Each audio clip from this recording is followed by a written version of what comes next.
Hi guys, welcome to revision time.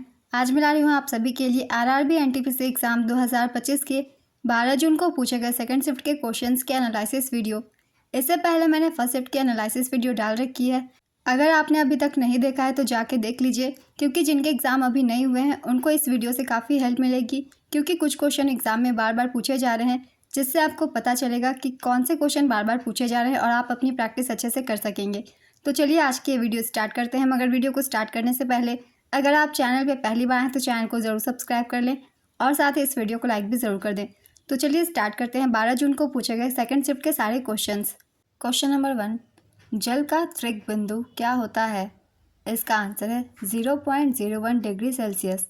जल का त्रिक बिंदु 273.16 केल्विन पर 0.01 डिग्री सेल्सियस और 611.657 पास्कल के दबाव पर होता है।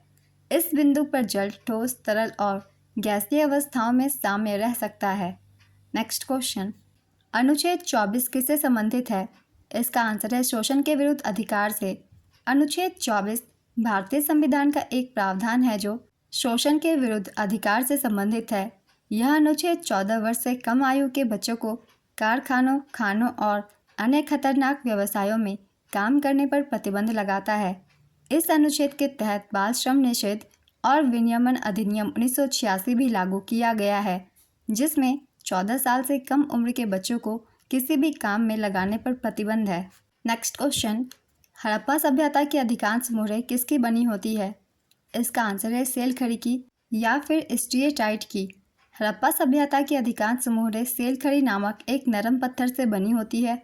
इसके अलावा कुछ मोहरें सोपस्टोन, टेराकोटा, तांबा, सोना और हाथी दांत से भी बनी होती है। नेक्स्ट क्वेश्चन, उड़ती हुई अप्सरा की चित्रकला किस स्थल की गुफाओं में पाई जाती है? इसका आंसर है अजंता की गुफाओं में। अजंता गुफाओं में उड़ती हुई अप्सरा की चित्रकला पाई जाती है, जो महाराष्ट्र के औरंगाबाद जिले में स्थित है। इन गुफाओं में विशेष रूप से गुफा 1 और गुफा 17 में उड़ती हुई अप्सराओं की सुंदर चित्रकलाएं देखी जा सकती है। अजंता गुफाएं, जो एक विश्व धरोहर स्थल है, बौद्ध भिक्षुओं द्वारा बनाई गई थी, जो भित्ति चित्रों और रॉक कट स्मारकों के लिए प्रसिद्ध है। नेक्स्ट क्वेश्चन, भारत सरकार ने म्यांमार और थाईलैंड में आए विनाशकारी भूकंप के जवाब में बचाव कार्यों का समर्थन करने के लिए कौन सा ऑपरेशन शुरू किया है? इसका आंसर है ऑपरेशन ब्रह्मा। भारत सरकार ने 28 मार्च 2025 को म्यांमार और थाईलैंड में आए विनाशकारी भूकंप के जवाब में बचाव कार्यों का समर्थन करने के लिए ऑपरेशन ब्रह्मा शुरू किया है। अगला क्वेश्चन है, विंडोज़ में स्थायी रूप से किसी फाइल को डिलीट करने के लिए किस शॉर्टकट की का प्रयोग किया जाता है? इसका आंसर है शिफ्ट प्लस डिलीट। भारत के राष्ट्रपति डैश कार्यकाल पूरा होने से पहले लोकसभा को भंग कर सकते हैं। इसका आंसर है प्रधानमंत्री की सलाह पर। नेक्स्ट क्वेश्चन, भारत का सबसे पश्चिमी गांव कौन सा है? इसका आंसर है माना गांव। भारत का सबसे पश्चिमी गांव माना गांव है, जो उत्तराखंड के चमोली जिले में स्थित है। यह भारत चीन सीमा के पास बसा हुआ है और इसे भारत का पहला गांव भी कहा जाता है। भारत का सबसे पश्चिमी बिंदु गुहार मोती है, जो गुजरात के कच्छ जिले में स्थित है। नेक्स्ट क्वेश्चन, धन का निष्कासन का सिद्धांत का प्रतिपादन किसने किया था? इसका आंसर है दादा भाई नौरोजी ने। दादा भाई नौरोजी ने अपनी पुस्तक poverty and un British rule in India में धन के निष्कासन के सिद्धांत का वर्णन किया था। यह पुस्तक 1901 में अंग्रेजी भाषा में प्रकाशित हुई थी। दादा भाई नौरोजी के बाद आर.सी. दत्त ने अपनी पुस्तक इकोनॉमिक हिस्ट्री इन इंडिया में इसका उल्लेख किया था। दादा भाई नौरोजी को भारत के वयोवृद्ध पुरुष के रूप में जाना जाता है। वह ब्रिटिश साम्राज्यवाद के आर्थिक आलोचक थे। उन्होंने 3 बार भारतीय राष्ट्रीय कांग्रेस की अध्यक्षता भी की थी। ये सारे ही पॉइंट्स बहुत ही इंपॉर्टेंट है, इनसे भी एग्जाम में क्वेश्चन पूछ लिए जाते हैं, इसलिए इन्हें भी आप सब ध्यान में रखिएगा। अगला क्वेश्चन है, मोरमुगांव बंदरगाह किस तट पर स्थित है? इसका आंसर है पश्चिमी तट पर। मोरमुगांव बंदरगाह भारत के पश्चिमी तट पर गोवा राज्य में स्थित है। यह जुआरी नदी के मुहाने पर एक प्राकृतिक बंदरगाह है। नेक्स्ट क्वेश्चन, अनुच्छेद 2 और 3 में संशोधन किस बहुमत से किया जा सकता है? इसका आंसर है साधारण बहुमत से।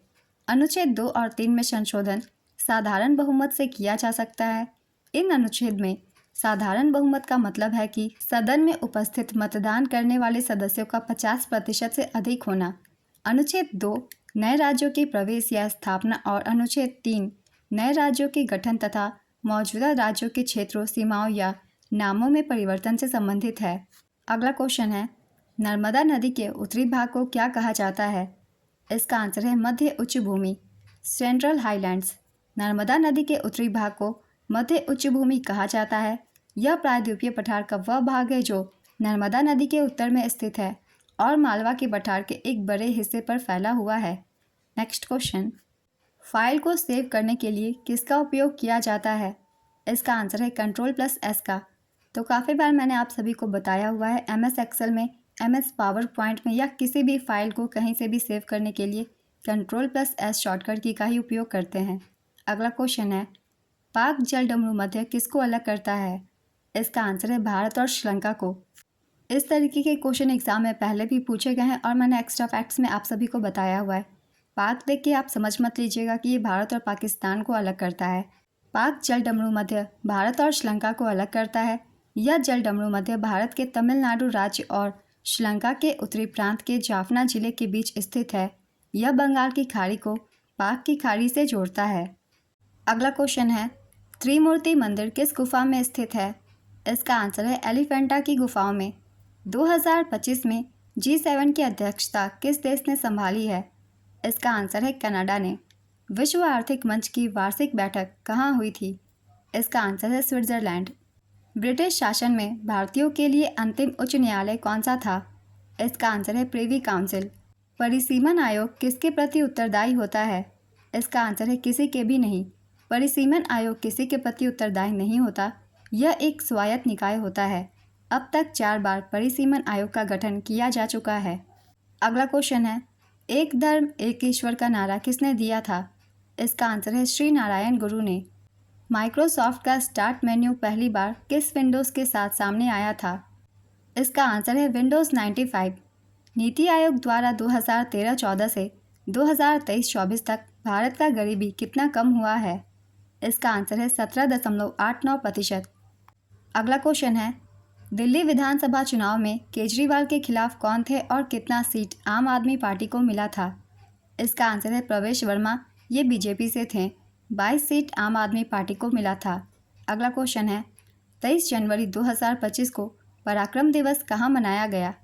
इसका आंसर है बाराबती किला, कटक, ओडिशा में। तो आज की एनालिसिस वीडियो कंप्लीट होती है।